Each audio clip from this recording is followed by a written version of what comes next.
మీ ద్వారా భారతీయ జనతా పార్టీకి అంటే ఆర్ఎస్ఎస్ యొక్క రాజకీయ విభాగమైన భారతీయ జనతా పార్టీకి ఒక మాట చెప్పాలనుకుంటా ఉన్నాను. మొన్నటికి మొన్న ఎన్నికల్లో మీకు తగిన బుద్ధి చెప్పినప్పటికీ కూడా మీరు ఏమాత్రం మారలేదు. మీ యొక్క కుచితమైన క్రూరమైన ఆలోచన విధానం ఏమాత్రం మారలేదని చెప్పడానికి నిన్న మీరు మాట్లాడిన రాజ్యాంగ హత్యాదినం అనే మాట. గాంధీని హత్య చేసిన గాడ్సే భావజాలానికి సంబంధించిన వాళ్ళు మీరు, అంతకంటే ఇంకేం పదాలు వాడతారు? మీ నోట్లోంచి వచ్చే మాటలే అవి. మీ మాటలకి చేతలకి చాలా దూరం ఉంటుంది. ప్రపంచాన్ని మీరు మాట వింటా ఉన్నారు మాకని చెప్తారు. పక్కన చైనా వాళ్ళు దాదాపు 1000 చదరపు కిలోమీటర్లు ఆక్రమించుకున్నారంటే చైనా పేరు ఎత్తి కూడా మాట్లాడడానికి దమ్ము లేని రాజకీయ పార్టీ మీది, దమ్ము లేని మీ సాంస్కృతిక విభాగం ఆర్ఎస్ఎస్ విషయాన్ని చెప్పాలనుకుంటా ఉన్నా. ఇక్కడ పెద్ద పెద్ద రాజకీయాలు మాట్లాడడానికి సిద్ధంగా ఏం లేను నేను. మీరు ఏ విధంగా ఆ రోజున నోటు రద్దు చేసి 1,00,000 అబద్ధాలు చెప్పి మీరు మీ ధనవంతులకు ఏ విధంగా ఉపయోగపడ్డారో మా అందరికీ తెలుసు, ఈ ప్రపంచానికి తెలుసు. ఆ రోజున మీరు కొన్ని వందల మందిని బ్యాంక్ క్యూల్లో చనిపోతే మిమ్మల్ని హత్య చేశారు అనొచ్చునా అని అడుగుతూ ఉన్నాం. బహుశా చావులన్నీ మీ కౌంట్లోకే వస్తాయి. ఒక్క పెద్ద ఆయన రాలేదు అంటే లైన్లోకి. అడుగుతా మణిపూర్లో ఈరోజు కూడా ప్రధానమంత్రి పోలే. మణిపూర్ ఆఖరికి అగ్ని కీలల్లో ఉంది, హత్యల్లో ఉంది. మా నాయకుడు రాహుల్ గాంధీ గారు 2 సార్లు ఒకసారి పోయి వచ్చారు, ఒకసారి పోయే ప్రయత్నం చేస్తే మీరే ఆపారు. మిమ్మల్ని ఏమనొచ్చు? అంతెందుకు ఈ రోజున మీరు చెప్పుకునే అన్నీ కూడా అబద్ధాలన్న సంగతి జనానికి అర్థమైంది. కాబట్టే మీరు 400 ఇవ్వండి 400 ఇవ్వనంటే మీ మాడు పగలగొట్టి మిమ్మల్ని మైనారిటీగా తయారు చేశారు. ఆఖరికి మీరు ఇక్కడ చంద్రబాబు నాయుడు లాంటి స్నేహితులతో కలిపి, మీ స్నేహితులు ఎప్పటికీ వాళ్ళు మీ స్నేహితులే, భయంతోనో భక్తితోనో చెప్పలేను, కానీ మొత్తం మీద మీతో కలిసి వాళ్ళతో కలిపి మీరు ప్రభుత్వాన్ని ఏర్పాటు చేసి ఈ రోజున పార్లమెంట్లో కూడా స్థిరమైన ప్రభుత్వం అని చెప్పించుకునే అబద్ధాల కోర్లు మీరు సత్యదూరమైన మాటలు మాట్లాడే వాళ్ళ విషయాన్ని మీకు తెలియజేస్తూ ఉన్నాను. మా రాష్ట్రానికి వస్తే లేక మా ప్రాంతానికి వస్తే మాట తప్పినందుకు మిమ్మల్ని ఆ రోజున విశ్వాసఘాతక దినోత్సవం అని మేము ప్రకటించవచ్చునా? ఇదే నరేంద్ర మోడీ గారు 11 సంవత్సరాల క్రితం, దాదాపు 15 సంవత్సరాల క్రితం తిరుపతిలో ప్రత్యేక తరగతి హోదా నేను 10 సంవత్సరాలు ఇస్తాను, నా 64 ఇంచుల ఛాతీని చూడండి అని చూపించిన రోజున,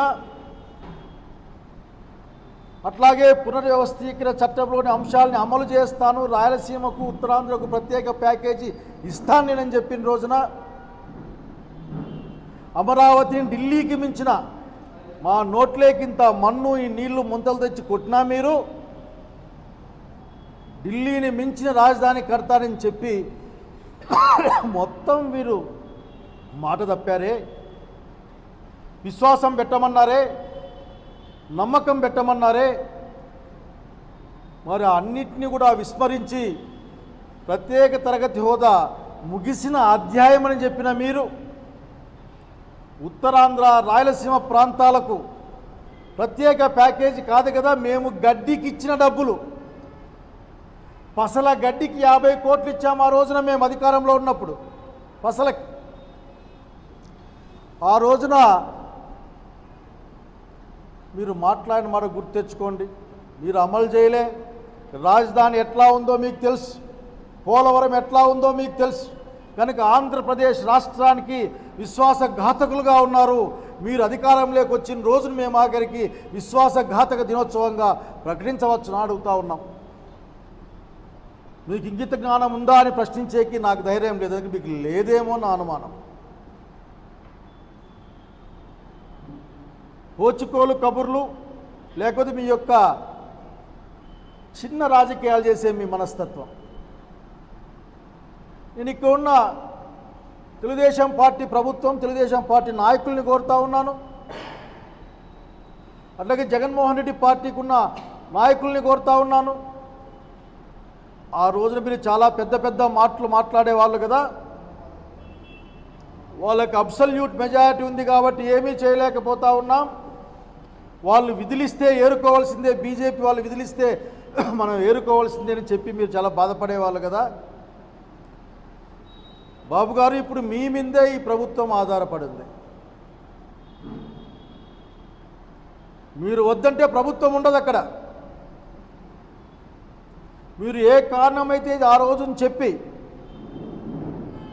ప్రత్యేక తరగతి హోదా ఇవ్వలేదు కాబట్టి ఎన్డీఏలోంచి బయటకు వస్తున్నామని చెప్పిన రోజు గుర్తు తెచ్చుకోండి. మీరు చెప్పి మీరు బయటకు వచ్చి మరి ఏ కారణము లేకుండా ఏమీ చెప్పకుండా ఈ రాష్ట్రానికి కావాల్సింది ఏమి అడగకుండా విశ్వాసఘాతకానికి ఆంధ్రుల పట్ల విశ్వాసఘాతకానికి పాల్పడ్డ భారతీయ జనతా పార్టీతో మీరు ఎట్లా ఉన్నారు? కనుక మీ యొక్క చేతగానితనాన్ని ప్రజలు మీ నుంచి దూరం అవుతున్నారు. మీకు దగ్గరంటే అదానీలు అంబానీలే. ఇక్కడ చివరికి అయోధ్యలో కూడా ఓడిపోయారు బీజేపీ నాయకులారా, గుర్తుంచుకోండి. మీ ప్రధానమైన బలమున్న ప్రాంతాల్లో మీరు ఈ రోజున లేరు. మీరు ప్రజల దృష్టిని మళ్లించేందుకోసం, ఎందుకంటే మీరు రాజ్యాంగ వ్యతిరేకులని మీ నాయకులు అనేక సార్లు ప్రకటించారు. మొన్నటికి మొన్న కర్ణాటక ఆయన ప్రకటిస్తాడు, మాకు అబ్సల్యూట్ మెజారిటీ వస్తే మేము రాజ్యాంగాన్ని మారుస్తామని చెప్పాడు ఒక ఆయన. అందుకనే భారతదేశ రాజ్యాంగబద్ధమైన ప్రజలు మీకు అబ్సల్యూట్ మెజారిటీ రానియకుండా తక్కువ మెజారిటీ ఇచ్చి, అంటే తక్కువ సీట్లు ఇచ్చి మిమ్మల్ని అక్కడే ఆపారు. కానీ తిరస్కరణకు గురైన మీరు రోజున మాట్లాడే ప్రయత్నం చేస్తూ ఉన్నారు. అందరినీ మోసం చేసి మరొక్కసారి ఎమర్జెన్సీ ఆ రోజున రహస్యంగా మీలాగా రహస్య కార్యకలాపాలు చేసేవాళ్ళ. ఇప్పటికీ చైనా ఎంత భూభాగం ఆక్రమించిందో చెప్పలేని రహస్యమైన పరిపాలన చేసేవాళ్ళు మీరు. ఎన్ని 2000 రూపాయల నోట్లు ప్రింట్ చేశారో, ఎన్ని ఎన్నిక వచ్చాయో చెప్పలేని వాళ్ళు మీరు. ఖచ్చితంగా ఎన్ని డబ్బులు ఎన్నిక వచ్చాయో కూడా చెప్పలేని వాళ్ళు మీరు. ఆ రోజు సీమాంతర ఉగ్రవాదాన్ని అరికడతామని చెప్పి మీ నాయకత్వంలో పుల్వామాలో దాని అనేక అనుమానాలు ఉన్నాయనుకోండి. పుల్వామా దాడి జరిగింది, మొన్నటికి మొన్న కూడా దాడి జరిగింది. ఏమైంది మీ యొక్క దాన్ని ఏమంటే మీ యొక్క కెపాసిటీస్ అన్నీ ఏమయ్యాయి? మీ దగ్గర ఏ కెపాసిటీ లేదు.